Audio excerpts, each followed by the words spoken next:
Après le décès de son unique petit-fils, grand-père Dixon n'avait plus personne. Quelques voisins ont appris qu'il savait fabriquer des berceaux et ont décidé de le soutenir en demandant des berceaux pour leurs enfants. Au fil des ans, il s'est rapproché de ses voisins et, lorsqu'il a eu 100 ans, ils se sont réunis pour lui faire une grande surprise. Le dernier petit-fils de grand-père Dixon est malheureusement décédé d'une maladie auto-immune rare. Tous les membres de sa famille ayant disparu, l'homme s'est senti seul à l'aube de ses 80 ans. Il était encore trop vigoureux pour emménager dans une maison de retraite, mais sa demeure était grande et vide, et il pensait souvent à sa famille disparue. Son petit-fils était le dernier vestige de ses proches. Le jeune garçon avait vécu avec son grand-père après la mort de ses parents, et le vieil homme l'aimait beaucoup. Il s'est occupé de lui pendant ces derniers jours, et grand-père Dixon s'est efforcé de surmonter la perte qu'il avait subie après son départ. Il a même renoncé à son hobby, la menuiserie. Tous ses amis étant dans des maisons de retraite et n'ayant plus personne à charge, le vieil homme s'est tourné vers sa communauté et a, peu à peu, appris à connaître ses voisins. L'une de ses voisines était toujours agréable et il a découvert qu'il avait beaucoup en commun. Elle était mère célibataire et n'avait plus de famille. Sa voisine, Sarah, venait d'accoucher et son mari était décédé peu de temps après, la laissant seule pour s'occuper de sa petite fille. Elle n'avait pas grand-chose et, chaque soir, elle faisait le lit de sa petite Cherise dans un tiroir vide. Lorsque grand-père Dixon l'a appris, il lui a donné le vieux berceau de son petit-fils décédé, qu'il avait lui-même fabriqué. Il lui expliqua qu'il l'avait construit pour son petit-fils avant la naissance de ce dernier. Elle le regarda d'un air impressionné, le remercia à nouveau et tous deux portèrent le berceau dans la chambre du bébé. Cette nuit-là, Cherise a dormi comme un loir et ne s'est réveillée qu'une seule fois. Sarah était si heureuse de son nouveau berceau qu'elle le montra à tous ses amis. « Mon Dieu, Sarah! Où as-tu trouvé cela ?» demandait-elle toute. Grand-père Dixon, le gentil voisin, est arrivé sur le pas de ma porte avec le berceau et m'a dit qu'il l'avait construit pour son petit-fils. Le pauvre homme n'a plus personne depuis que son petit-fils est décédé. Je me sens si mal pour lui. J'aimerais que nous puissions faire quelque chose. L'histoire de grand-père Dixon et de son incroyable berceau se répandit rapidement au sein de la communauté, et bientôt les gens se présentèrent devant sa porte, lui demandant s'il voulait bien leur construire un berceau à eux aussi. Au début, le vieil homme hésita, disant que ses mains n'étaient plus aussi agiles qu'avant, mais le regard des nouveaux parents le convainquit. « Je suppose que je pourrais faire quelque chose. J'ai encore mes vieux outils dans le garage, et il est grand temps que je me consacre à autre chose plutôt qu'à l'actualité, » dit-il lorsque le quatrième couple frappa à sa porte. « Oh, merci. Nous préférons de loin avoir un beau berceau que nos enfants pourront utiliser un jour pour leurs propres enfants plutôt qu'un berceau de mauvaise qualité acheté dans le commerce. » L'homme s'est donc mis au travail en rassemblant tout son vieux matériel dans son garage et en aménageant un espace de travail. Les débuts ont été difficiles et ses doigts n'étaient pas habitués aux mouvements brusques, mais plus il y met, sciait et martelait, plus il s'amusait. Il en fait de toutes les formes et de toutes les tailles. Certains jeunes couples voulaient quelque chose de spécifique, tandis que d'autres attendaient simplement de voir ce qu'il faisait. Il réalisait de magnifiques gravures sur les têtes de lit, et le magasin d'artisanat local gardait même son plus beau produit juste pour lui. Au bout d'un certain temps, il a fait de son hobby une activité rentable, et l'un des couples locaux propriétaires d'un magasin de literie lui a vendu des matelas de qualité à prix réduit qu'il a pu placer dans ses créations. Peu après, tout le quartier possédait des berceaux flambant neufs. Un jour, un gentil couple a commandé l'un de ces berceaux et, après avoir travaillé dur, grand-père Dixon s'est présenté chez eux avec le nouveau lit pour bébé à l'arrière de sa camionnette bleue. Le mari et la femme sont sortis en souriant, et tous les trois ont transporté le grand lit en bois à l'intérieur. Une fois dans la maison, grand-père s'est rendu compte qu'aucun jouet ne traînait et qu'aucun rire ne provenait du jardin. « Excusez-moi si je vous dérange, mais on dirait que vous n'avez pas d'enfant. »« Oh, nous n'en avons pas, » ont-ils répondu. « Avez-vous l'intention d'en avoir bientôt ?» demanda timidement grand-père Dixon. « Pas vraiment, non. Ma femme Tracy ne peut pas avoir d'enfant et nous avons décidé d'attendre quelques années avant d'essayer d'adopter. »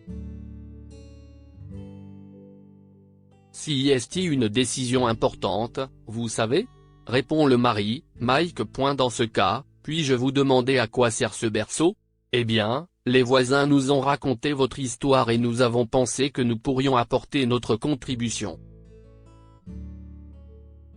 Tout le monde a dit que vous aimiez travailler le bois, et nous avons pensé que ce serait une bonne façon de s'installer dans le nouveau quartier. Mais ne vous inquiétez pas, Dixon, nous le donnerons à nos amis. Ce sont de jeunes parents. Grand-père Dixon a été touché par la générosité du couple et par la bienveillance de ses voisins. En rentrant chez lui, il a décidé d'utiliser l'argent de sa dernière commande pour organiser un grand barbecue afin de célébrer tout le soutien qu'il a reçu. Le lendemain, le vieil homme a appelé le boucher local et a acheté suffisamment de nourriture pour nourrir une ville. Il a également affiché des prospectus un peu partout. La grande réunion de grand-père Dixon. Passez une journée en famille avec votre fabricant de berceaux préféré ce samedi. Apportez quelque chose à boire et de quoi vous asseoir. Lorsque le samedi arriva, grand-père Dixon était tellement excité qu'il ne pouvait pas rester en place. L'homme courait dans tous les sens, vérifiant tout. À la dernière minute, il s'est rendu compte qu'il n'aurait pas assez de place sur son grill pour nourrir tout le monde, et il a été pris de panique.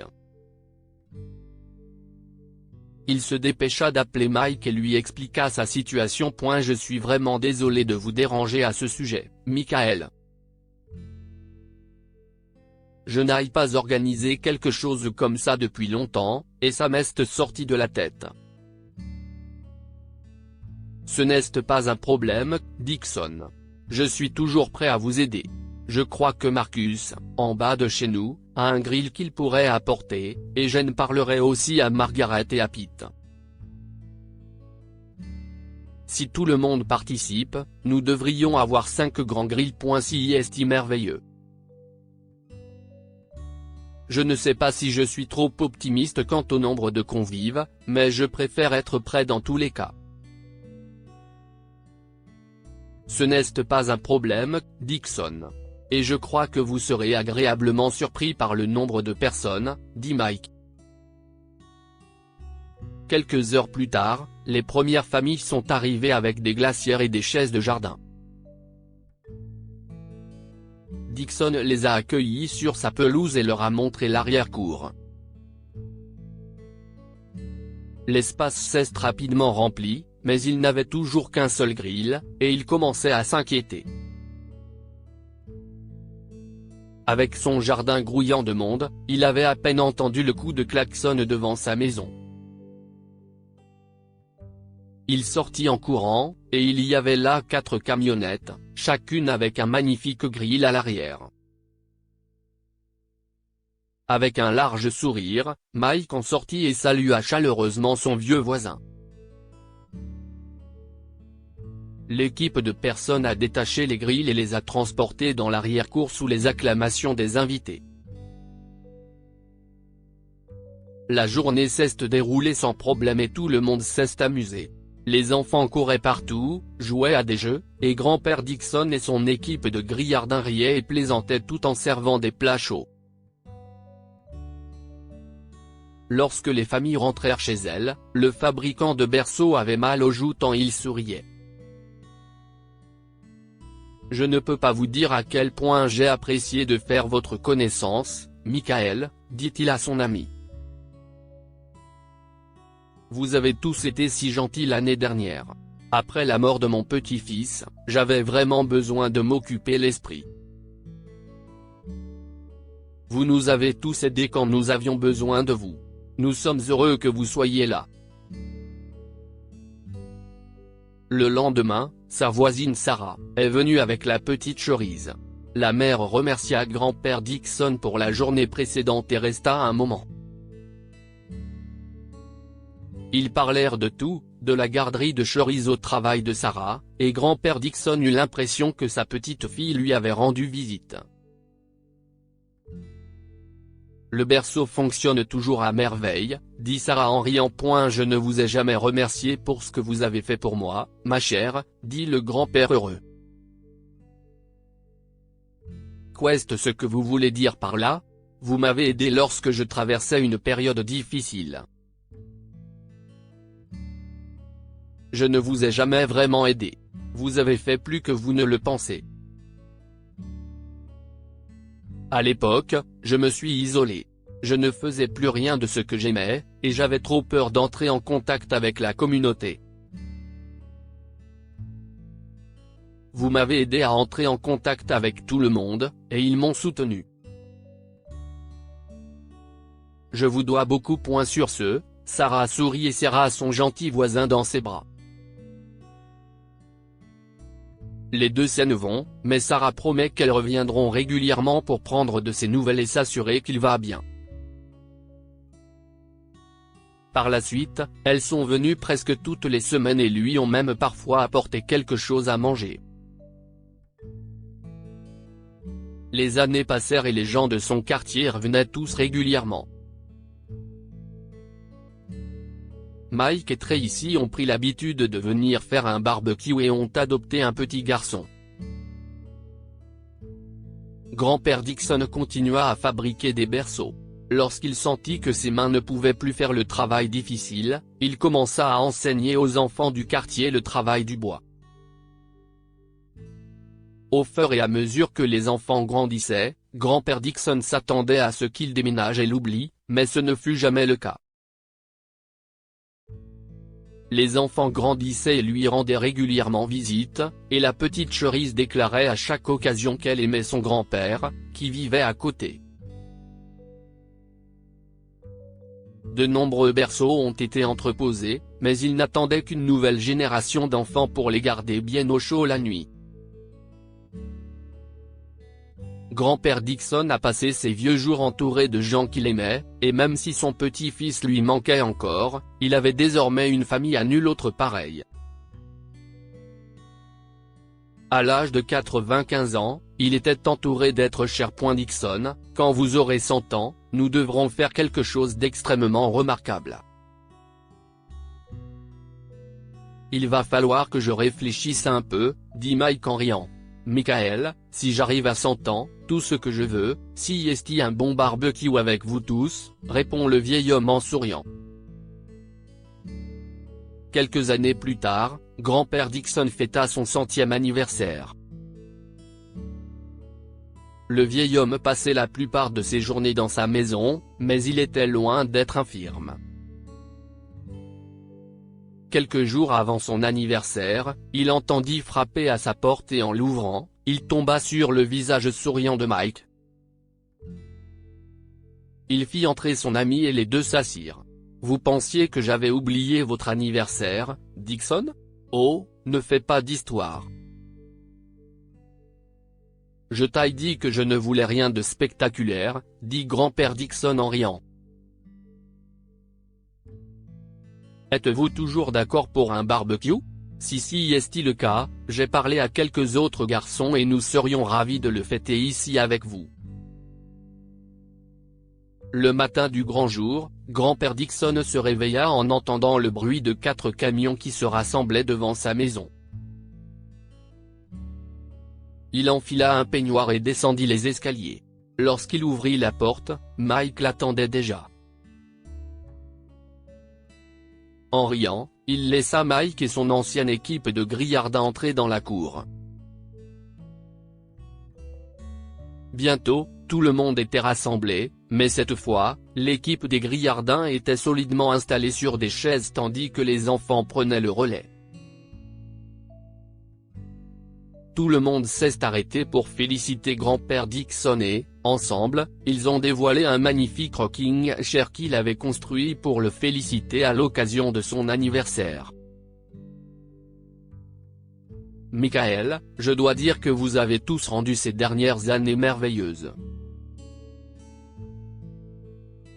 Je vous considère tous comme ma famille. Nous sommes heureux de vous compter parmi nous, grand-père Dixon, dit Mike en souriant largement. Que pouvons-nous apprendre de cette histoire? Traitez vos voisins comme vous voulez être traités. Après avoir entendu l'histoire de grand-père Dixon, les habitants du quartier se sont unis pour le soutenir. En retour, ils ont gagné un nouvel ami et quelqu'un sur qui ils peuvent toujours compter. Les amis peuvent vous sortir de situations difficiles. Lorsque grand-père Dixon était au plus bas, les gens qui l'entouraient lui ont fait voir à nouveau le bon côté de la vie. Ils l'ont aidé à recommencer à travailler le bois et lui ont remonté le moral. Partagez cette histoire avec vos amis. Elle pourrait bien illuminer leur journée et les inspirer. Lire aussi, un homme âgé qui pense que son couple est trop vieux pour une histoire d'amour voit sa femme entrer dans un café avec un autre homme.